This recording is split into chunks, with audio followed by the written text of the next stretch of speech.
Cette vidéo fait suite à ma précédente vous expliquant comment bien comprendre les frais auxquels vous ferez face lorsque vous souhaiterez acquérir un logement. Cette vidéo est autosuffisante, mais je vous invite quand même à regarder l'autre en premier car vous pourriez très bien faire une assez bonne affaire en achetant un logement à bon prix grâce aux connaissances que vous développerez, mais ce logement pourrait peser bien plus lourd sur votre budget que ce à quoi vous vous attendiez. C'est d'ailleurs une erreur assez classique finalement. Car avoir une grosse maison, c'est bien, mais avoir un très bon pouvoir d'achat, c'est bien aussi. Et bien comprendre ce qu'un achat immobilier vous coûte vous permettra de faire un choix éclairé qui vous évitera les mauvaises surprises.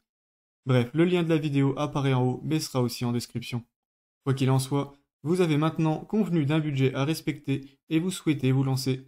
La toute première chose à faire sera de définir ce dont vous avez absolument besoin dans un logement et ce qui est optionnel à travers une liste. Cela permettra d'épurer votre recherche pour n'inclure que les logements qui sont réellement intéressants à vos yeux. Si vous avez ou vous voulez des enfants, avoir plusieurs chambres est par exemple un impératif ultime. Mais imaginons que vous aimez la nature ou la végétation. Vous pouvez très bien considérer qu'avoir un petit jardin ou être à proximité d'un lieu vert sont des impératifs à vos yeux. Être proche de la ville, avoir un grand terrain dans un quartier bien coté, avoir un garage, un balcon, une pièce en plus pour y mettre une salle de jeu ou de sport, sont des choses qu'on aimerait tous avoir. Mais tout le monde n'a pas les moyens de se permettre tout ça en même temps, loin de là. Il est donc important de connaître vos priorités pour pouvoir vous faire le plus plaisir possible sans vous ruiner. Par exemple, si vous voulez à peu près tout ce que je vous ai mentionné, mais que conduire ne vous dérange pas trop, eh bien vous pouvez simplement vous éloigner de la ville pour avoir accès à de meilleurs prix. C'est à vous de décider ce qu'il est impératif d'avoir dans un logement et ce qui est optionnel. Être bon bricoleur sera d'ailleurs un formidable outil à votre disposition, car cela vous permettra d'acheter des biens à rénover ou en tout cas à rafraîchir, et ce talent vous servira aussi plus tard pour entretenir votre bien à moindre frais.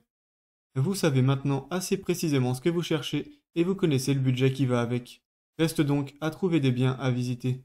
Au cours de votre recherche, je vous invite très fortement à vous intéresser à un peu toutes les annonces, y compris celles qui ne vous intéressent pas tant que ça à la base.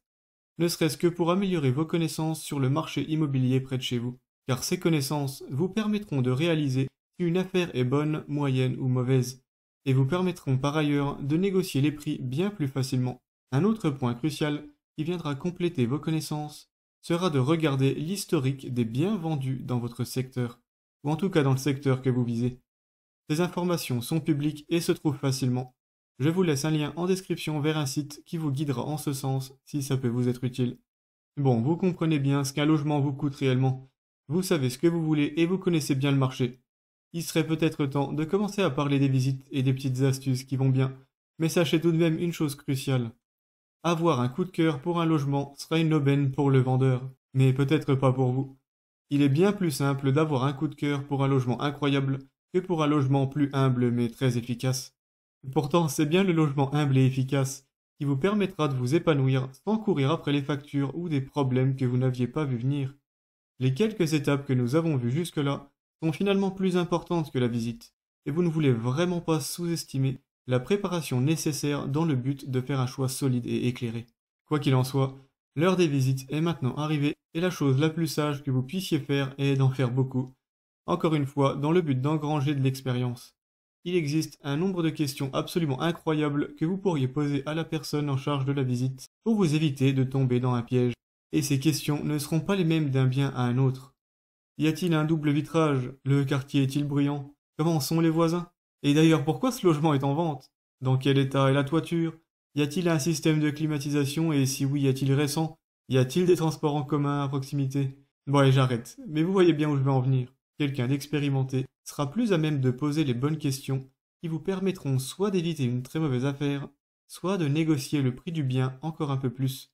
Mais ces questions varient selon vos critères et le bien que vous visitez. Je ne vais pas vous pondre un top 100 des questions à poser, et même si je le faisais, ça ne rimerait pas à grand-chose. Prenez donc le temps de faire une bonne dizaine de visites, et si un bien vous semble intéressant, n'hésitez pas à revenir à d'autres moments de la journée pour vous imprégner du quartier. Allez donc voir les commerçants du coin, vous prenez un café au bar et profitez-en pour poser des questions. Vous aurez une vision bien plus précise si vous avez l'avis de plusieurs personnes. La pire chose que vous puissiez faire est de vous contenter de ce que vous dit l'agent immobilier. Son travail consiste littéralement à vous vendre ce bien, ni plus ni moins.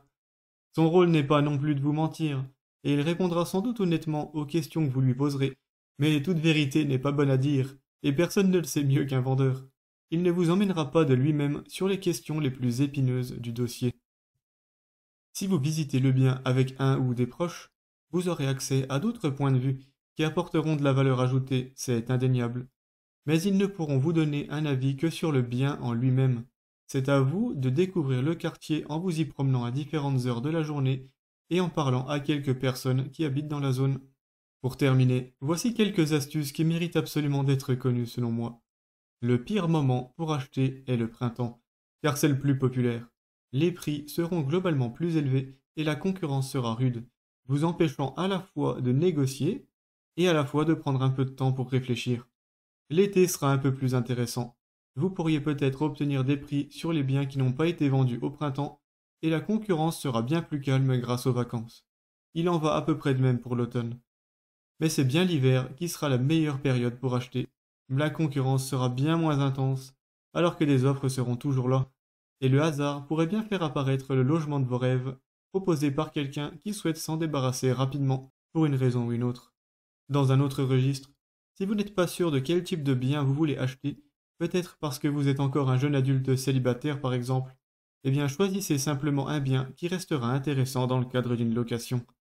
Vous pouvez par exemple acheter un petit studio pour y vivre quelques années et le louer lorsque vous souhaitez emménager dans votre logement définitif. De manière générale en location, un studio est plutôt rentable, mais vous demandera plus d'efforts car les locataires auront tendance à bouger très souvent. Un appartement en T3 sera le plus versatile, car il peut convenir à un jeune célibataire, un jeune couple, une petite famille ou même à des personnes âgées, et vous pourriez aussi y faire de la colocation meublée, ce qui est particulièrement rentable mais qui vous demandera régulièrement du temps. Renseignez-vous quand même un peu plus si vous êtes dans cette situation, car je ne fais que survoler les points qui sont selon moi les plus importants. Évidemment, la négociation est particulièrement importante pour faire de bonnes affaires, car après tout, n'importe quelle mauvaise affaire en devient une excellente, si son prix est suffisamment revu à la baisse. Il y a 3 critères qui vous aideront en ce sens. Acheter en hiver, comme vu précédemment. Bien connaître le marché immobilier près de chez vous, comme vu précédemment. Parce que négocier, c'est génial, mais si le bien vaut réellement 200 000 euros, que le prix annoncé à la base est de 250 000 et que vous le faites baisser à 220 000, eh bien vous vous faites toujours avoir.